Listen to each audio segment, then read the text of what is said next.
Olá, boa noite. Meu nome é Felipe Marlon. Eu sou do PET Engenharias e nós vamos para o nosso primeiro vídeo, onde trataremos de programação. Nesse caso, de Python. Esse vídeo vai ser um reforço para as turmas de introdução à computação,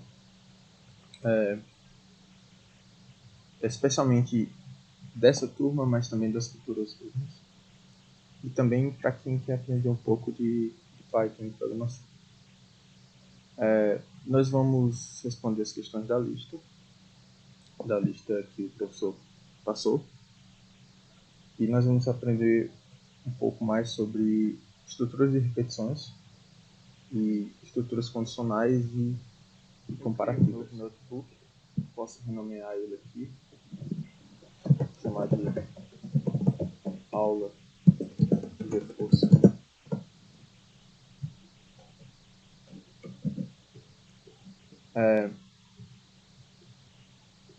Na primeira questão, ele diz: escreva um algoritmo que lê sucessivamente números positivos. O algoritmo deve parar ao encontrar um número negativo ou nulo, imprimindo o total de números positivos vivos, como também o maior e o menor dentre os números positivos vivos. A primeira coisa que a gente tem que fazer é parar e dividir todo esse problema em partes e fazer ele por partes.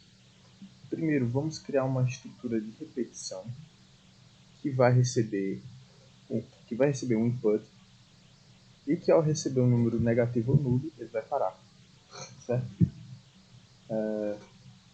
Eu vou começar declarando aqui uma variável inteira que eu vou chamar de n, vou igualar ela a zero, eu vou atribuir ela a zero.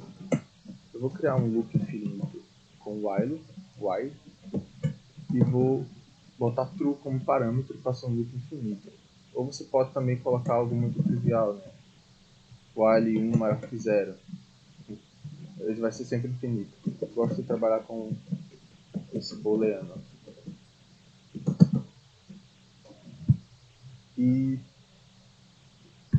eu vou já receber um input desse n igual a int, que a gente tem que converter ele para inteiro, né? O input ele vem como string. Input digite algum número.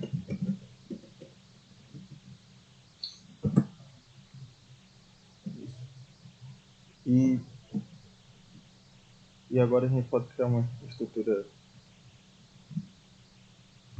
que diga se esse n for maior que zero, ou seja, ele for positivo. Por enquanto eu vou só escrever um negócio. É positivo. Se não, eu vou dizer que não é positivo. Não é número de ou negativo.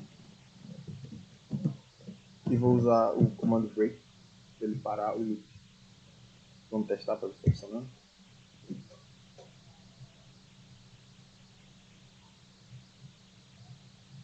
Primeira vez que você executa, demora. Digite o número. Eu vou colocar 0, por exemplo. Ou colocar 2. Ele vai ter que exibir esse print é positivo. O print é positivo e ele está continuando o número. O loop. Agora, quando eu digitar o número nulo ou negativo, ele tem que parar o loop e exibir aquela mensagem que o número é nulo ou negativo. O número nulo ou negativo, ele parou o loop. Pronto. Já resolvemos o primeiro problema. Agora, o que a gente tem que fazer é guardar esses números numa lista, né? Que esses números, caso eles sejam positivos inteiros, a gente precisa guardar ele numa lista, né? Que ele pede para exprimir positivos vídeos, como também o maior e o menor dentre todos os números positivos. Ele quer que a gente prima nessa lista dos números positivos que foram nulos. Então vou criar aqui uma variável L que vai receber uma lista vazia.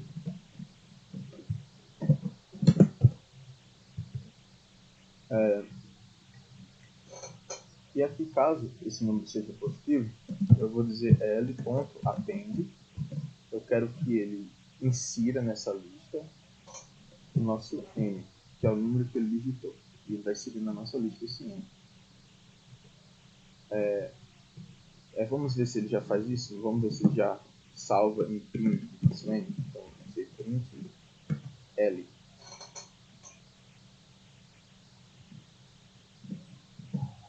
Vamos ver se vai dar certo. 10, 2, 0. Ele imprimiu aqui, ó. Ele imprimiu aqui o nosso L, que é a nossa lista de números positivos. O que a gente pode fazer para deixar isso aqui mais bonito é colocar isso dentro de um laço de repetição, para que ele não imprima com essas coisas aqui. Ele imprima cada coisa dentro disso. Então eu vou usar aqui um for como laço de repetição. E vou dizer uma variável qualquer que vai servir como contador desse for. Então eu vou dizer x. Aí eu vou dizer, né, o range. E o range dele, ou seja, ele vai de x até o tamanho dessa lista. Essa função len tira o tamanho da lista. E eu estou dizendo aqui que essa estrutura de repetição vai de x até o tamanho da lista. Ou seja, importante indentar, né? Ou seja, eu vou querer imprimir a lista na posição x. Então sempre que ele fizer esse rolê aqui da estrutura de repetição, ele vai imprimir o L dessa lista na posição 1, na posição 2, por aí vai. Vamos ver se funcionou. Espera aí que deu um erro. Então, fora da imitação. O que eu estou fazendo? Falta aqui os dois pontos. Vamos ver. Ó, 10, 10, 20, 0. Ele para e imprime números positivos. Pronto, já resolvemos muita coisa. O que é que ele quer mais? Ele também quer que a gente imprima o maior e o menor. Dentro do Python, pelo que eu li muito no livro, do Python Fluent, como vocês leem,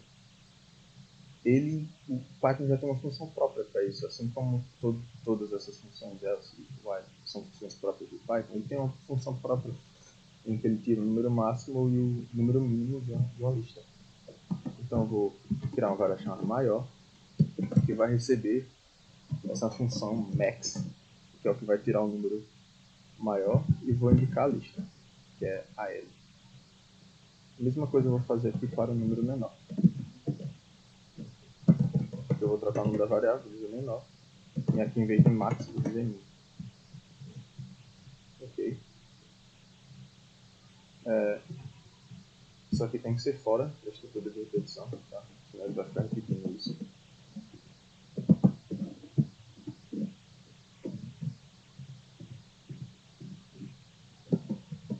E aqui eu vou printar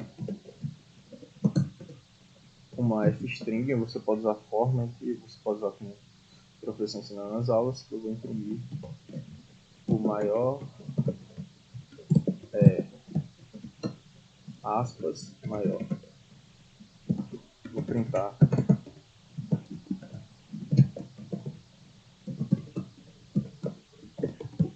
o menor vou indicar a variável onde a gente guardou o menor número. Vamos rodar para ver se funcionou. 10, 15, 45, 15, 20, menos 2. Aqui tem que parar. Ele parou, imprimiu todos os números naturais, disse qual é o maior e disse qual é o menor. Pronto. Matamos essa questão. Vamos responder agora a última questão da lista. Eu não vou responder todas as questões da lista, porque assim acho que eu estaria roubando. Não sei, talvez, porque todo mundo copiaria, né? Ficaria a mesma coisa. Né, a intenção aqui é que seja uma aula de reforço, onde a gente consiga reforçar os conhecimentos da matéria. Mas por aqui eu já consigo ensinar mais ou menos, você consegue entender como funciona a estrutura de repetição, como funciona essa estrutura de comparação, essa estrutura condicional para o if e o else, essa estrutura de comparação, maior, menor, eu vou responder essa última, porque eu creio que seja a mais difícil da lista. E ela diz assim: a sequência de números 1, 2, 3, 5, 8, 13 é conhecida como sequência de Fibonacci, uma série de números numéricos importantes para ciências e engenharia. Projete 2 algoritmos conforme as especificações abaixo. Definição de uma função que o enésimo termo da série, dado que você conhece os dois primeiros termos da sequência. Os dois primeiros termos da sequência é basicamente o 1, 0, 1, 1, né? Imediatamente precedência, faça isso usando a estrutura de decisão e estrutura de repetição apropriadas, dentro de uma estrutura de função que deve retornar o valor do enésimo termo.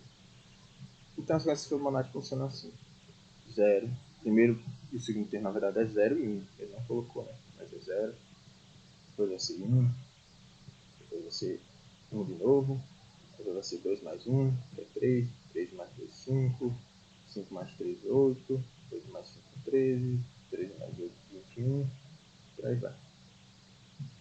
E aí, a primeira coisa que a gente tem que fazer é justamente fazer uma função que calcule essa Fibonacci, certo? A primeira coisa que a gente vai fazer é definir a nossa função, nossa estrutura de função. Então, eu escrevo def para indicar que eu estou tendo uma função, depois eu escrevo o nome da função. Vamos chamar ela de Fibonacci. Acho que é assim que se escreve. Em outras linguagens de programação, normalmente o nome da função tem que ser em maiúsculo. Mas, nesse caso, não tem tanto problema sobre isso. Eu boto parênteses e 2 pontos. Agora vamos fazer a nossa função que vai calcular a Fibonacci. A primeira coisa que eu faço é declarar o n termo. Termo n, que é que quantos termos do Fibonacci, né, o enésimo termo, seria o n termo, seria o enésimo termo, o usuário quer da sequência Fibonacci. Eu quero 5 termos da sequência, quero 10, quero 20, quero 50 termos da sequência Fibonacci. Então eu vou declarar aqui uma variável chamada n termo. Ela vai receber um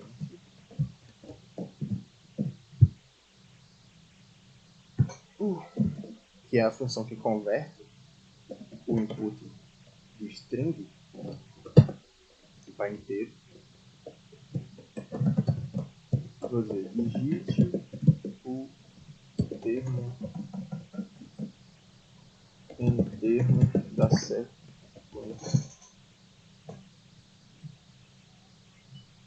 Digite o n em termo da sequência. Pronto. Agora a gente tem que declarar, né, os dois primeiros números, que vão servir também como antecessor e sucessor da próxima sequência. Vou chamar de N1 e N2. Respectivamente, esse N1 e N2 vão ser 0 e 1. Vou declarar aqui também um contador para a estrutura de repetição, né, que eu vou montar lá na frente. E eu também declarar uma lista vazia, que vai servir lá para frente. Eu primeiro vou ter que fazer a verificação. Caso esse n termo seja inválido, é sempre importante você fazer as verificações desse número, dos números, tá? O professor sempre especifica nesses exercícios como esse input deve ser recebido, e caso não seja recebido, você tem que fazer todo o tratamento de dados. Então é isso que a gente vai fazer, a gente vai validar esses dados. Eu vou criar aqui uma estrutura condicional, um if. Se esse n termo, essa variável, se essa variável n termo for menor ou igual a 0,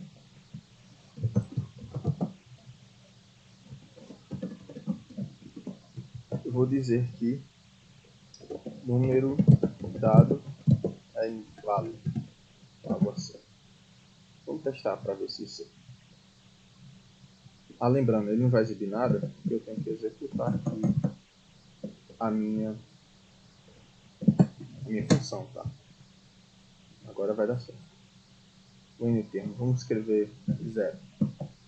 Número dado é inválido. Pronto. Não existe n termos nulo, né? Não vai dar em nada. A gente pode criar um elif aqui. Deixa eu ver se está inventado. Tá.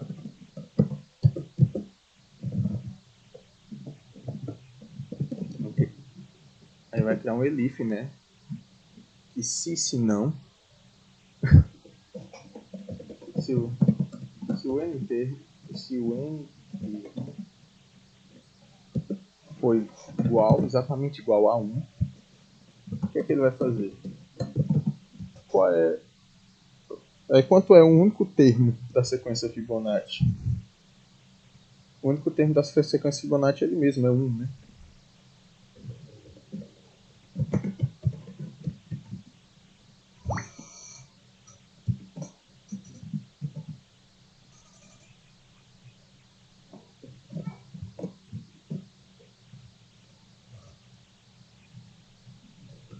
A sequência que vai até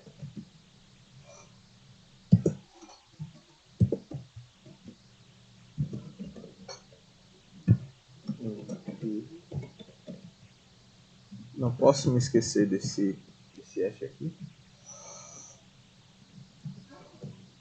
Sequência que vai até 1. Eu vou printar aqui esse meu N1, que é o, no caso vai ser 1 aqui, né?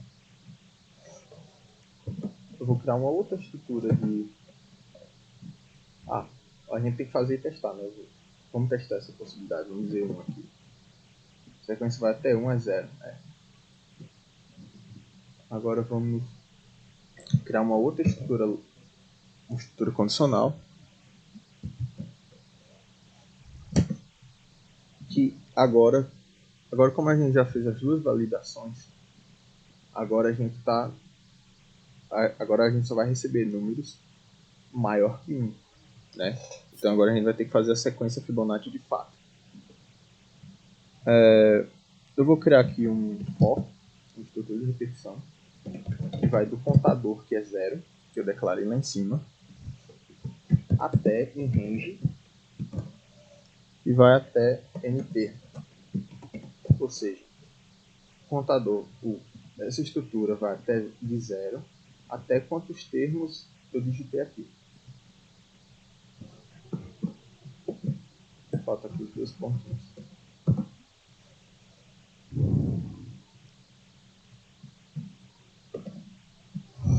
Eu vou começar declarando aqui uma variável chamada mth, que vai fazer, que vai me ajudar a construir essa soma, né? Essa expressão de somar com seus antecessores, que a sequência Fibonacci faz. Eu vi algo muito parecido no livro, tá? No livro Python Fluent. Eu não sei o capítulo, eu esqueci, mas eu vi que o cara usou uma estrutura bem parecida com essa. Quando ele pega o N1, soma com o N2, ou seja, os dois antecessores.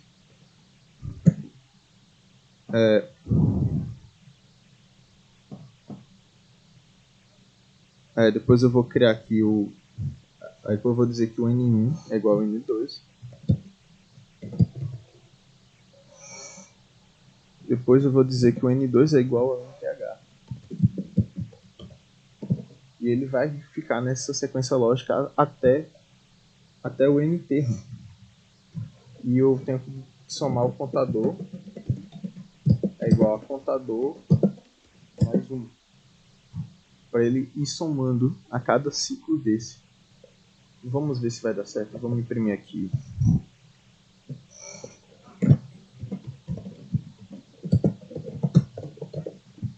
A gente tem que fazer isso fora do contador, senão ele vai ficar repetindo até o N termo. Dá certo, mas não é tão bonito. A sequência Fibonacci é E aqui dentro do coisa, eu imprimo o meu N1. E no final das contas é o que vai ficar com a soma final, que é com a soma inicial e final da nossa sequência. Vamos testar. N termo. Só que ele usou quantos termos? 1, 2, 3, 4, 5, 6, 7, 6, né? 6. Quantos termos ele usou? 4, né? Não. Ó, 6. 1, 3, 1, 3, 4, 1, 5. Olha, a sequência já deu certo. 0, 1, 1 mais 1, 2, 2 mais 1, 3, 3 mais 2, 5. Vamos pegar com mais termos. 8. Essa aqui é a sequência de termos que ele usou aqui, ó, tá vendo? Ó, 3, 5, 8, 13, 8, 3. Eu posso colocar quantos termos quiser. Vamos dizer que eu quero agora 50 termos da Fibonacci. Ele vai imprimir, ó, até o termo 50 na sequência de Fibonacci. Ele pede também, usa a função definida que a gente acabou de fazer para gerar todos os termos da sequência, a gente já fez, e que imprima a sequência gerada, bem como o somatório até o enésimo termo. Então o que ele quer é o somatório disso aqui tudo até o. Melhor, ele quer o somatório de todos esses termos aqui. Isso vai ficar como dever de casa também. Eu não posso fazer tudo, senão o professor me mata. Mas eu acho que eu fiz bastante coisa. O 2. Vou dizer mais ou menos como é que se faz o 2. Você vai declarar o N. Você vai declarar o N.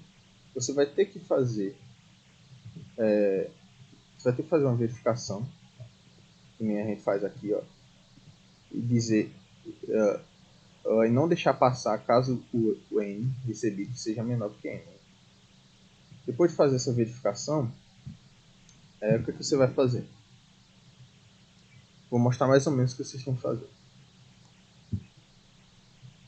Vocês vão ter que fazer uma estrutura de repetição que vai de um certo I até o mínimo divisor entre esses dois números. Depois você vai fazer uma verificação dos moldes N com I, M e I, e em 0. Depois você vai pegar o X, que você vai continuar a estrutura de repetição com X igual a X mais 1, e printar esse valor de X. Esse daqui do algoritmo de cálculo binomial dado por K e tal, esse cálculo binomial tem uma fórmula completa disso na internet, para vocês pesquisarem, e transformarem essa fórmula em uma expressão algébrica dentro